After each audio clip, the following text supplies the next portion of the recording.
In the beginning was the Word was with God, and the Word was God. And when you hear the word from God, it will enable you to experience your intrinsic divine nature.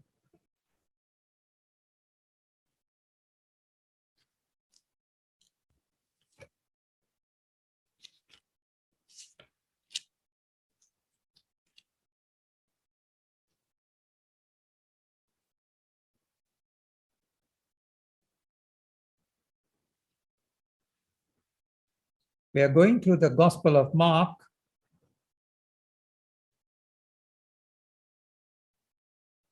chapter 13, at the end section, wherein Jesus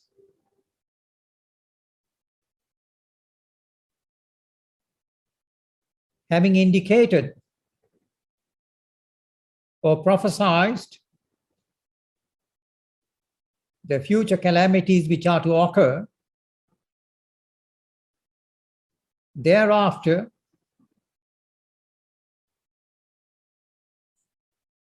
he told his disciples something very remarkable. He gave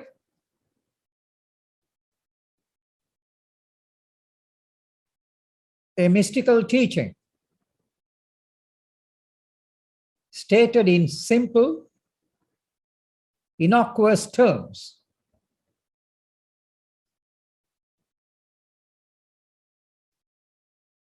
And he said, "Take you heed, be very careful in the future movement of your life." And he said, "Watch and pray, for you know not when the time is,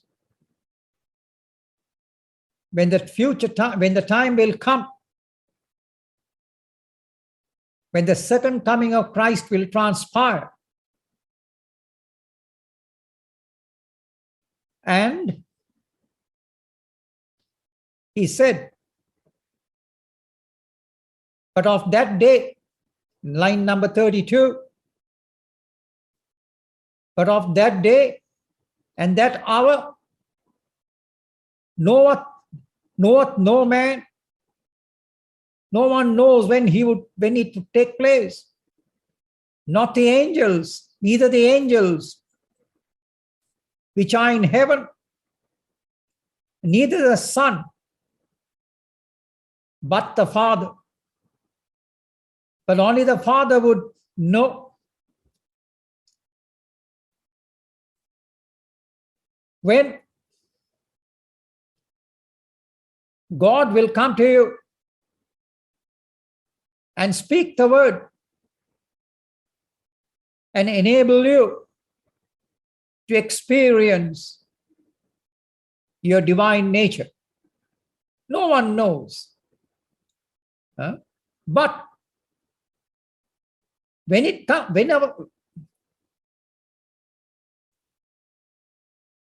comes, all of a sudden it will transpire. So therefore you have to be on your watch. So that's what he says, watch and pray.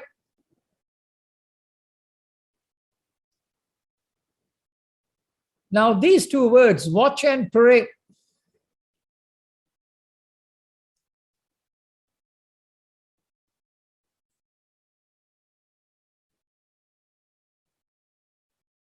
indicates to be in a prayerful state. Be in a prayerful state. Prayer means to be in a prayerful state. And at the same time, watch. Watch means to observe. Observe something. When you watch something. When you observe something. So in that prayerful state, you observe something. You observe. You watch. You observe. What do you observe? The indwelling spirit or the divine within you. It is that which you have to observe, to watch. In simple language, you may call it in the inward observation. 2 words, inward observation. So this inward observation is a prayerful state in which you are consciously aware. You are actively aware. That's why the word watch is used. You can be drowsy, you can be sleepy, you can be indifferent, but that's not watching. When you're asked to keep a watch, you're intensely watching with all focused attention, with total attention. You are watching within yourself. So you're observing, inward observation.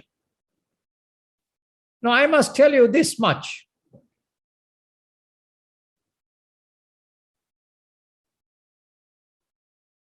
Pray means prayerful state.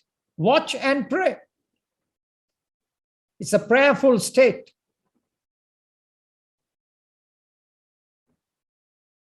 This prayerful state is the most sublime state or process or activity which any individual can, in a spiritual life, undertake.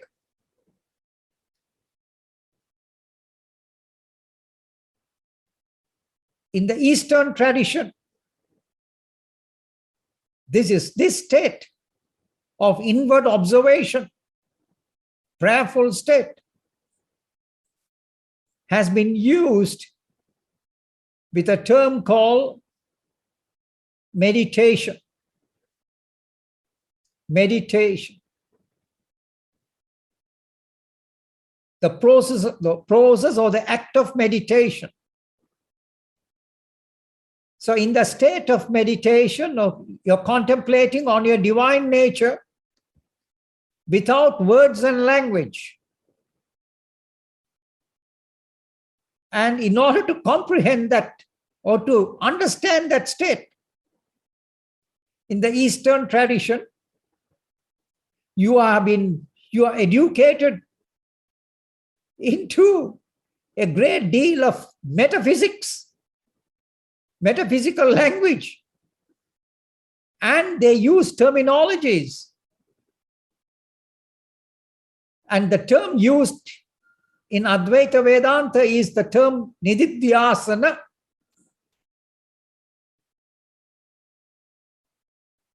And the term nididhyasana is the state of, you may call it, non-dual awareness, in which there is no duality. And when you are in a prayerful state, that is exactly what transpires. You have attained to a state of non-dual awareness. So how ingeniously, without any complicated metaphysical philosophy, Jesus, in simple terms, expresses meditation proper in 2 words: watch and pray. So simple, so direct. You don't need any complicated metaphysical knowledge to get into this, arrive at this state or be in this state. So in this state,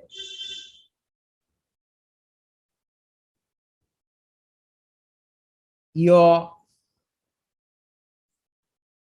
silently, you're at peace, silently observing,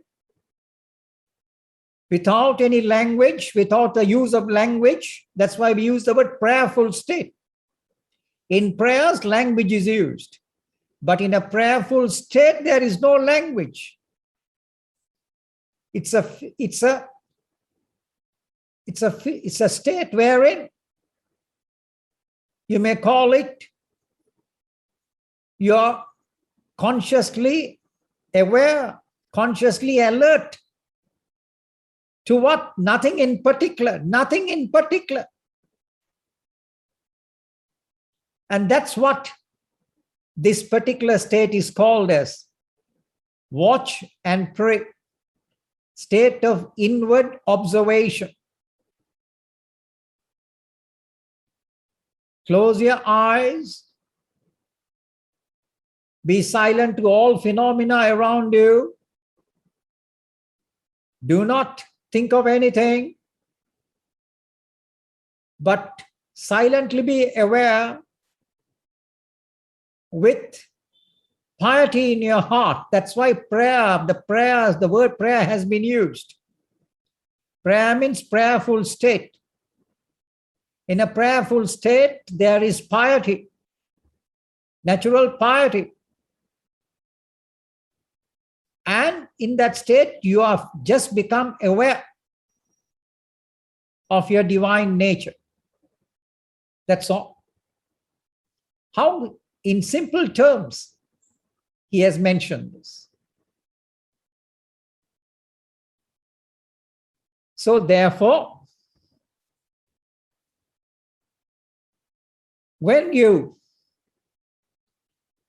take you heed, watch and pray, for you know not when the time is. While in this state, what is happening to you is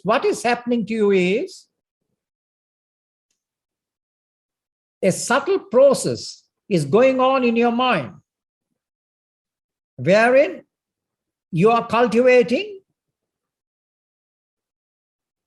God awareness, or the flow of God awareness. There's a flow of God awareness. Or you may call it as a flow of awareness with reference to the divine. And what it does is, this flow of awareness of the divine, of the unspeakable, unknown divine, saturates your consciousness. And in this process, you are cultivating godly impressions. So whenever you are in this state, prayerful state, you are cultivating God impressions or godly impressions. And these impressions go and nullify and neutralize all the worldly impressions which were and which are submerged in your mind, in the subconscious part of your mind. When all the worldly impressions get cleared out or neutralized, then at that time, God will enable you with His presence, with His divine presence, and enable you to have that experience. And this is what is understood as the second coming of Christ. The Christ consciousness or the divine consciousness will enter into you. So therefore, and he gives an example for this. The example is, for the Son of Man is as a man taking a far journey. So the Son of Man, that is, here the Son of Man is referred to as Jesus, is a man taking a far journey, who left his house. Who left his house? That is the Son of Man, the owner of the house. He left his house and gave authority to his servants and to every man his work. He gave authority and work to his servants too, and commanded the porter to watch. And he commanded the person to watch. Having given them the authority, he told them to watch. Watch you therefore, for you know not when the master of the house cometh. So you know not. So you've got to keep watch, keep vigil, as you do not know when the master of the house would come. So day or night or at any moment he may come. So therefore you've got to keep vigil. He may come even at midnight, at even, he may come in the evening. The master of the house is a good Lord. He's a good Lord. So he may come in the evening or at midnight or at the cock crowing, that is at 3 p.m. or 4 p.m., 4 a.m. in the morning, or at dawn in the morning at 6 a.m. Any time he may, the Lord of the house may come from his journey. Lest coming suddenly he find you sleeping. In case he finds you sleeping, that's all, everything is finished. So therefore you've got to be alert to receive him. Alert to receive him. Lest coming suddenly he finds you sleeping. And what I say unto you, I say unto all. What I tell you, you who are my disciples, Jesus says, this is an information which is being given to all. But I say unto all of you, keep on watching. Keep on watching. And as you keep on watching, which is that state of inward awareness, that's as simple as that. The process of inward awareness, inward observation. The Latin term for this is synterasis. They use that word synterasis, the process of inward observation. That's all. There's nothing else that you have to do, just inwardly observe. When you inwardly observe, you are the watcher. You are the watcher. As the watcher, you're watching. Watching whom? You are watching the witness consciousness which is there always present within you. There is within you the witness consciousness, and all that you are doing is you are witnessing the witness consciousness. That's all. Prior to this, you are witnessing the world, the panorama of the world. Now you turn your gaze within you, within yourself, close your eyes and observe or witness the ever-present witnessing consciousness, which is always there witnessing your entire show of life or your entire life. All these years, either you had become indifferent to it or you had overlooked and neglected it out of your other interest, other matters. So now you have got to reverse this process and begin to observe him. So witness the witnessing consciousness which is ever present within you. That is the divine, which is ever present, witnessing the play and the drama of your life. Now you turn around and witness him. This process of witnessing the witness consciousness in metaphysical into terminology is called as nididhyasana or Advaita meditation. It's as simple as that.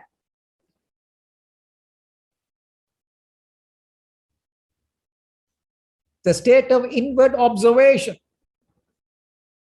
You don't require any metaphysics to comprehend it.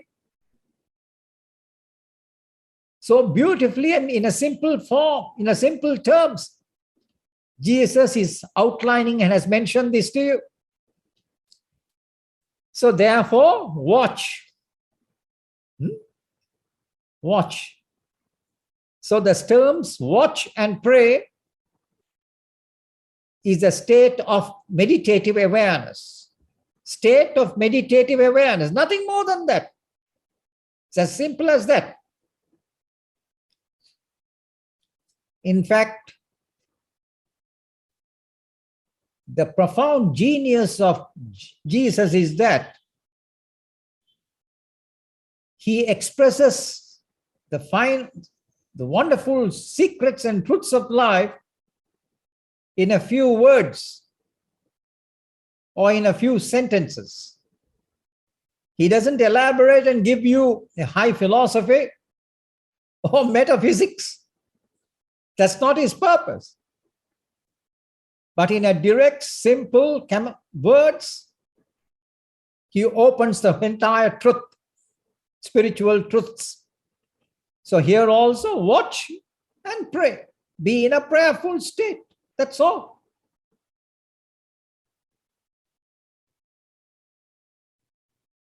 Then,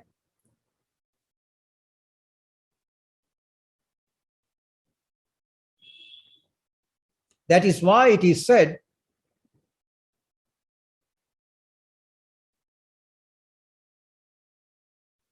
be in the Old Testament it is told, be still. In the Old Testament it is mentioned, be still and know that I am God. Be mentally still and be aware that I am God.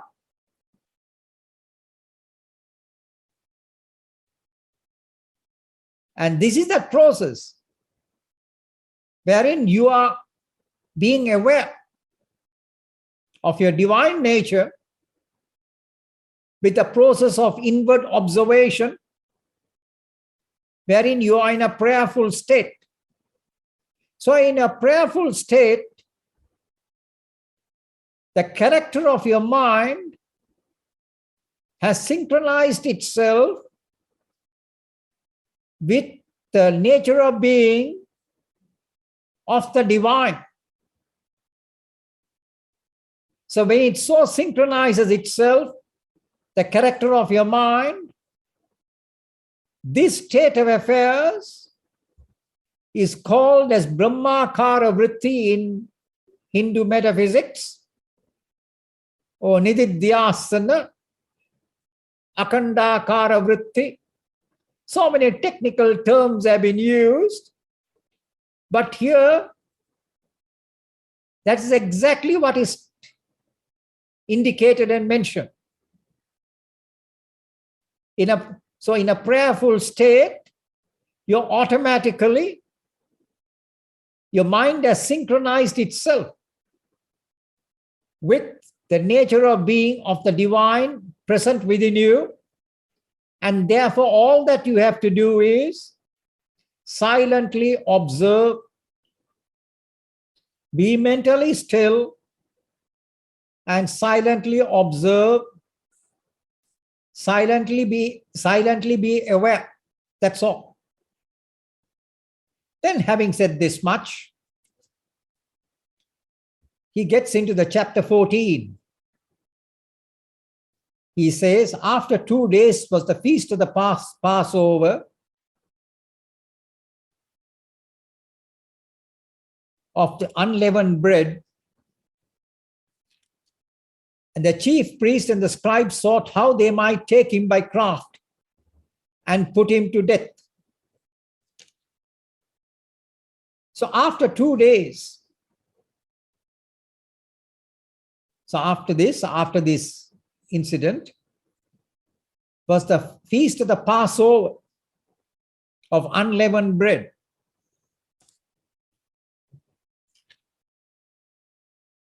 And the chief priest and the scribes, because now Jesus was there in Jerusalem, in the temple of Jerusalem, how they might take him by craft and put him to death. So they were planning how to kill him in a crafty manner, in a crafty trickery way, how they could kill him. But they said, not on the feast day, not on the feast day, lest there be an uproar of the people. But let it not be on the Passover day, because people would make a big uproar about it. Because people revered Jesus. He had a big following.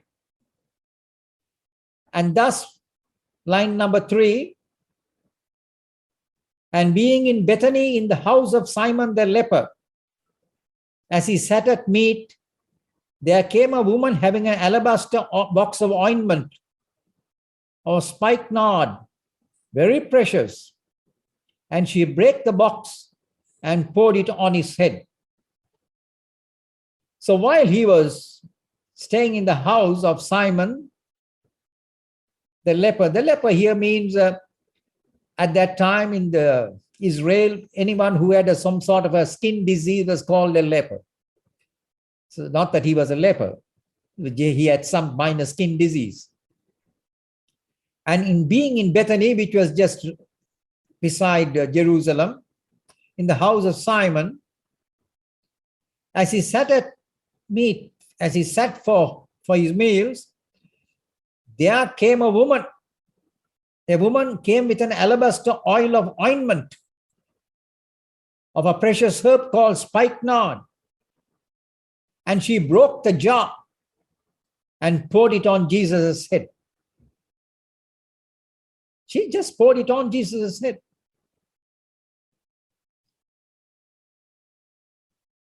And when she did that, there were some that had indignation within themselves. The others who saw that had indignation. They were very angry about it. Why was this waste of the ointment made? Why did this woman waste this precious ointment of spikenard, very expensive? And they said that, for it might have been sold for more than 300 pence. It could have been sold for a huge amount of money at that time, which was a man's year's labor. 300 pence, and have been given to the poor, and the money should have been given to the poor. And they murmured against her. They complained against her, that the whole act was not okay, not correct. But Jesus, he reprimanded them and said, Jesus said, let her alone. Don't trouble her. Why trouble you her? Don't say anything to her. Don't trouble her. She had wrought a good work on me. She had done something wonderful to me. She had done something wonderful, because Jesus knew that now he is going to be crucified, and for that purpose, this oil was poured on his body, like as if it was going to be embalmed. So it was a precious oil which was poured on Jesus for this purpose. The woman perhaps intuitively knew, and Jesus knew, that this oil which was poured on him was meant for his crucifixion. And after that, especially meant for that purpose. No one else knew that. She had brought a good work on me. She had done this for my sake. She had poured this oil on me. And then they said, those people said, for you have the poor with you always, for you have the poor people with you all the time. And whensoever you may do them good, and you can do good to them. That's always possible, because you have the poor people.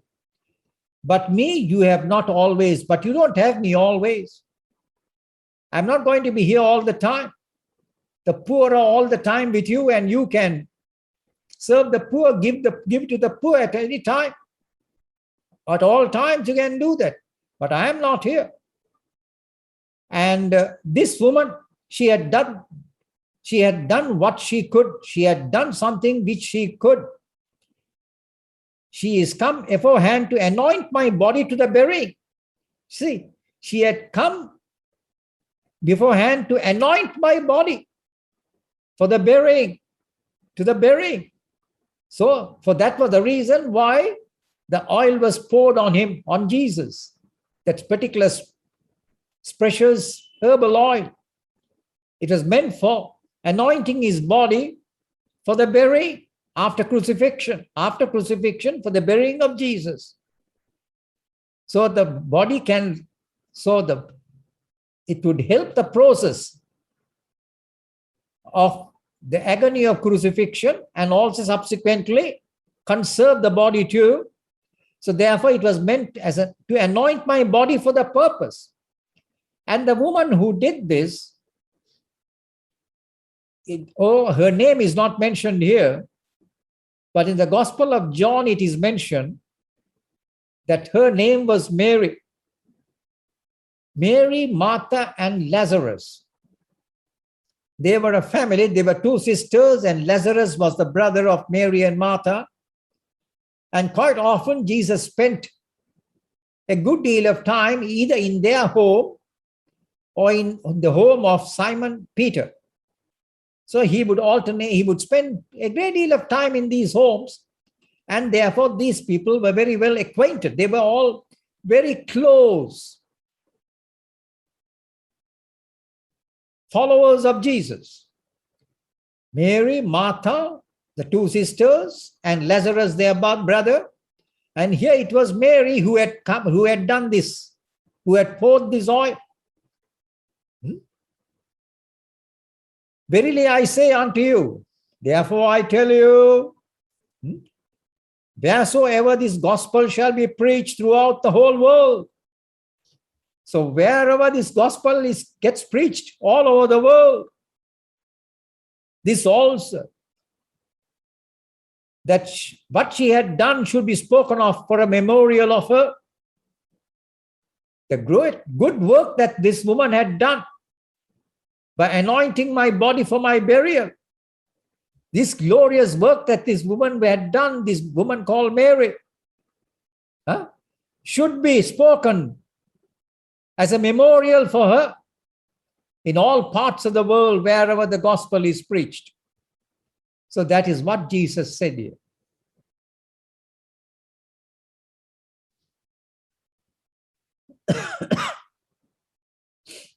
And then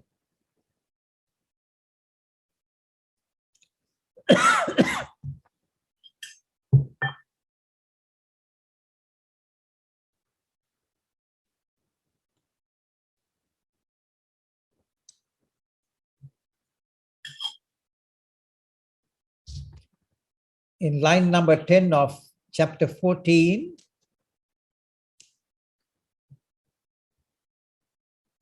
and Judas Iscariot, one of the 12, went unto the chief priests to betray him unto them. So one of the 12 disciples, well-known disciple called Judas, the betrayer, went to the chief priest to betray him unto them. So he went to betray him.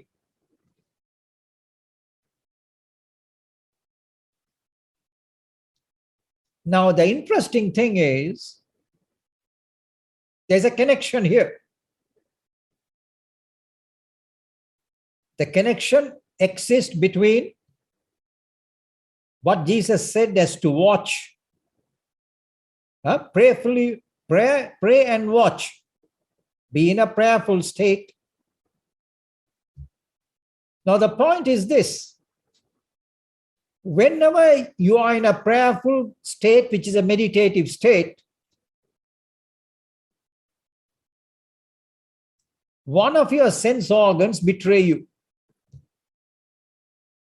Either thoughts come into your mind, feelings come into your mind and disturb you, they betray you. Or some sound comes and betrays you. So in your spiritual journey, everyone, not only Jesus there, but everyone has 12 disciples. You too also have 12 disciples, and any one of the 12 disciples can betray you. And that's exactly what happens to you in your daily life. Your eyes can betray you. Your eyes' sense of sight betray you when you are trying to pray and meditate. It can betray you. The sound can betray you. Your mind can betray you. Betray you means come and disturb you. Can come and disturb you when you are in a prayerful or meditative state. So therefore, everyone has got 12 disciples. And of the 12, only one betrays you. Any one of the 12 can betray you. Any one of the 12 can betray you. So that's the implication here. That any one of the senses, and which senses? The senses for which you have got a weakness. You may have a weakness for something. A weakness for music, that comes and betrays you. The sight, it comes and betrays you. Some beautiful thing passes and it betrays you. Sweet sound betrays you. You want to remain quiet and meditating in a meditative state, but any one of your 12 sense organs can betray you. The 5 organs of action, the 5 organs of knowledge, 10, the mind and the intellect, 12. So these are your 12 disciples, and any one of them will always betray you at any given time. So that's what he says. That's the implication here. That's the implication. And here too also, Judas, that's why there were 12 disciples, carefully chosen, and of which one is going to betray you. One of them will always betray you. And that which betrays you is your weak link. Is your weak link. A chain is as strong as its weakest link. So here also, if the chain has got 12 links, it is as strong as only the weakest link, not the strongest link. The weakest link, it will snap, it will break. So here also, it's one of the 12, and Judas is one of the 12 now, symbolically indicated. And therefore, what did Judas do? Judas Iscariot, one of the 12, went unto the chief priests to betray him unto them. Betray him. Because you want to contemplate on your divine nature, but one of the 12 can come and disturb you. Your thoughts, your mind, which is in your mind, your feelings, any sensory things which you had experienced before, which is something very, very strong or weak within you, will come and disturb you. So that's the whole thing, whole secret. And then when they heard it, so the chief priests, when they heard it, they were glad that we have got a betrayer. We have got somebody to betray. And promised to give him money and promised to give him money. And he sought how he might conveniently betray him. And Judas thought to himself how in a very sweet way he can betray. Because the betrayer always sweetly betrays you. Before you know how you have been betrayed, you have been betrayed. Because the betrayer does his betrayals very sweetly. So here also, that is exactly what Judas is doing. And therefore, he was waiting for the day. And the first day of unleavened bread, when they killed when they killed the Passover, his disciples said unto him, and the first day of the unleavened bread. Now, when the Jews fled Egypt from captivity, so to celebrate it, they had the Passover meal to celebrate their freedom from exile from Egypt. At that time, long ago, the Jews. So that's the Passover meal which they have to celebrate that event, wherein they escaped servitude in Egypt as slaves. And the first day of the on that occasion, unleavened bread, wherein yeast is not used, but therefore it's a thin, flat bread. When they killed the Passover, his disciples said unto him, when they killed the Passover, that is, spent the Passover and perhaps had a lamb to kill too, his disciples said unto him, where wilt thou that we go and prepare that thou mayest eat the Passover? So this is some sort of an old English.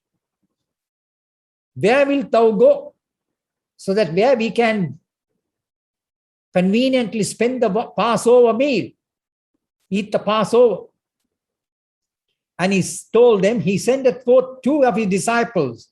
He called two of his disciples and told them, said unto them and told them, go ye into the city, and there shall meet you a man bearing a pitcher of water. Follow him. Go into that city, and there will see a man carrying a pitcher of water. So now Jesus is able to foresee this. He's foreseeing it. And bearing a pitcher of water, and follow him. Wheresoever he shall go in, say you to the good man of the house, the master saith. So when you follow that man with a pitcher of water on his head, follow him, enter the house, and meet the master of the house, and where is the guest chamber, and ask him, where is the guest chamber where I shall eat the Passover with my disciples? The master saith, our master, our teacher saith, he's asking, where is the guest chamber where I shall eat the Passover with my disciples? Where I shall eat the Passover with my disciples. And he will show you a large upper room, furnished and prepared. There make ready for us. There he'll show you an upper room in the house, all furnished and prepared for the Passover. And therefore you go and make all the preparations for the Passover meal. Now the man with a pitcher, who was carrying the pitcher, either is a slave in the household of Mark's father. You know, Mark who wrote this gospel, the Gospel of Mark. So that house belongs to Mark's father. Mark's father. So the person who was carrying the pitcher of water was either a slave in the household, or was Mark's father himself. He's one of the two. And that was where the Passover meal was held. And he'll show you an upper room and prepared. There make ready for us and make all the preparation for us. And his disciples went forth and came into the city and found as he had said unto them, and they made ready the Passover. And his disciples went into the city and brought the necessary ingredients for the Passover and made ready for it. And in the evening, he cometh with the 12. And in the evening, Jesus came to the house and to that particular room with his 12 disciples for the Passover meal. Now, this is a very significant meal indeed. the Last Supper. And as they sat and did eat, and as they sat and did eat, so they all sat there, the 12 disciples of Jesus and Jesus along with Jesus at the table in the Passover, in the room, in the upper house of the room, having their Passover. And then Jesus said something very interesting. Verily, verily, I say unto you, one of you which eateth with me shall betray me. One of you who is partaking of this meal shall betray me. He shall betray me. Now, what is this Passover meal? The 12 disciples are gathered together. It is said to be the Last Supper, the Last Supper, the Last Supper of Jesus. And the 12 disciples are having that meal with Jesus. They are gathered together. They are gathered together. Now, this is symbolic. This incident is symbolic. It has got a symbolic implication. You too also, as an individual, when you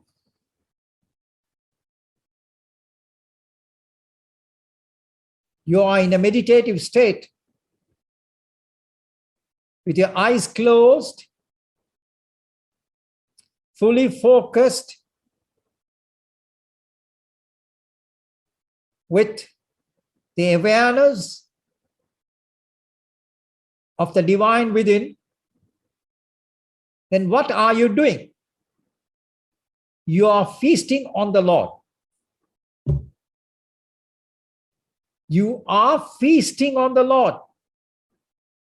With your eyes closed, in a meditative state, with your eyes closed, with your 12 sense organs indrawn, the 5 organs of action, 5 organs of knowledge, 10, plus the mind and the intellect, they're all totally focused and concentrated, and you have become silently aware. In the state of silent awareness, you are partaking of, you're feasting on the Lord. You're having your supper. You're having your supper. That's your supper. So that is the Passover meal. So therefore, this Passover meal, which is being is symbolically indicative of, it's had to be the last supper. Actually, in your case, it's going to be the first of many suppers. The first of many suppers. There it was said as the Last Supper. So as far as Jesus was concerned in his teachings, it was the Last Supper. But as far as you are concerned, it is the first of many suppers which you are going to feast on.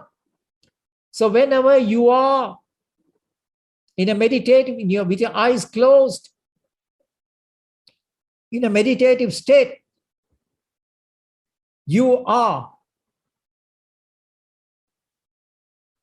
having supper.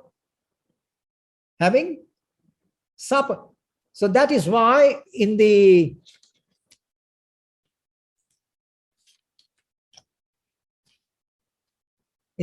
Revelations, the book of Revelations, there is a section, very important section, in Revelations chapter 3, line number 20. Note that down very carefully. And it says, "Behold, I stand at the door and knock. If any man hear my voice and open the door, I will come into him and will sup with him, and he with me. Just remember this. I stand at the door. The good Lord says, behold, watch out. I stand at the door. I stand at the door of your heart. I stand at the door of your heart and knock. I'm always there knocking. I'm ever ready. I'm knocking. But the trouble is you don't listen to my knocks. I'm constantly knocking. My presence is there. I'm knocking. I'm knocking. But your heart is closed. Therefore, you don't receive. You don't hear my knocks. So therefore, open your heart. And when you open your heart, you will hear the knock. You will hear the knock, and I stand at the door of your heart. I stand at the door means I stand at the door of your heart. I'm including of your heart. And knock. I'm standing there and knocking. Huh? But you don't hear me. Huh? But if any man hear my voice, and open the door of his heart, open the door, it says. It only says open the door. We are adding open the door of his heart. I will come into him. I will enter into him. Huh? I will come into him and will sup with him. I will sup with him. I will dine with him. And he with me, and he will dine with me. I will dine with him, and he will dine with me. This is the Last Supper of Jesus, which is the first of many suppers, which every individual will have to go through in his lifetime. So therefore, whenever you are, when your heart is opened and when you have become aware of the inward presence of the divine, then at that time, you are supping with him, with the Lord, and the Lord is supping with you. It's mutual. Love is a two-way street. When you love God, God in turn loves you back. And the sup is taking place, the supper is taking place. The union is taking place between you and the divine. So this is many of the many meals, that suppers that each person has to go through each time. So therefore, this is the implication of the Last Supper. The Last Supper, which in this process, this was his last instruction, his final instruction to his disciples. To his disciples, this is what he mentioned. Huh? So therefore, but while you are supping with the good Lord, while you are having this meal and your last supper with the good Lord, then one of your senses will always betray you. You become impatient, don't you? You get impatient and rise up from your meditation, because one of your senses has carried you out now, has betrayed you and taken you away. One of your 12 disciples have taken you away, has betrayed you, and this is constantly occurring. Therefore, you've got to plug the gap, as it is mentioned. You've got to plug the gap. And thus, this is what Jesus says, one of you which eateth with me shall betray me. And one of the 12 senses is always betraying you. And that is your weak point. That is your weak point, which you will have to plug, which you will have to, shall we use the word strengthen? You've got to strengthen that weak point. And when Jesus said this, and they began to be sorrowful, and the disciples began to be sorrowful when Jesus said this, because he had said, one of you is going to betray me. Huh? and to say unto him one by one, and each one of them said, "Is it I? Is it I?"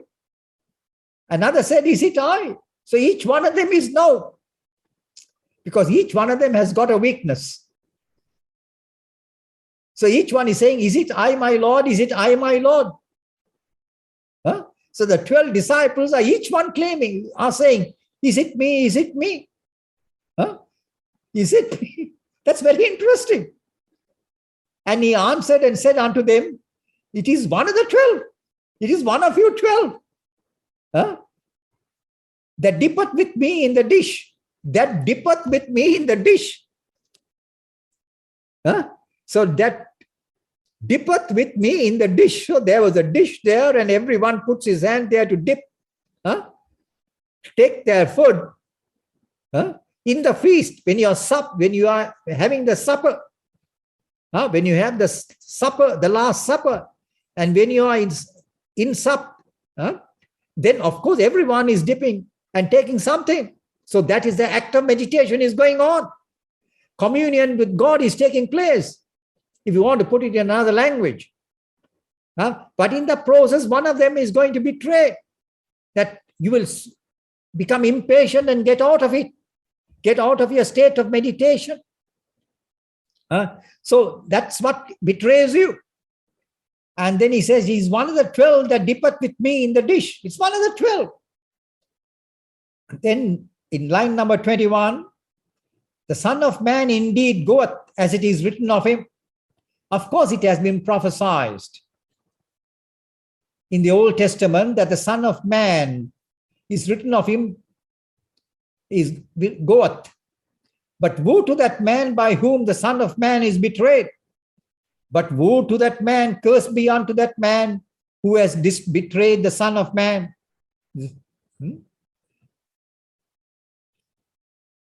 Good if it were for that man if he were never even be born. It would have been much better if that person would have never have been even born. Because that person who had betrayed Jesus will go into damnation. It is far better for him if he had not been even born in the world. And as they did eat, Jesus took bread and blessed and brake it and gave to them and said, "Take, eat, this is my body."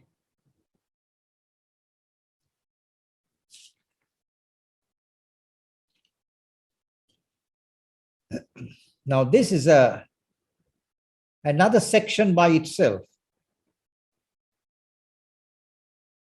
So we'll continue this part of it tomorrow.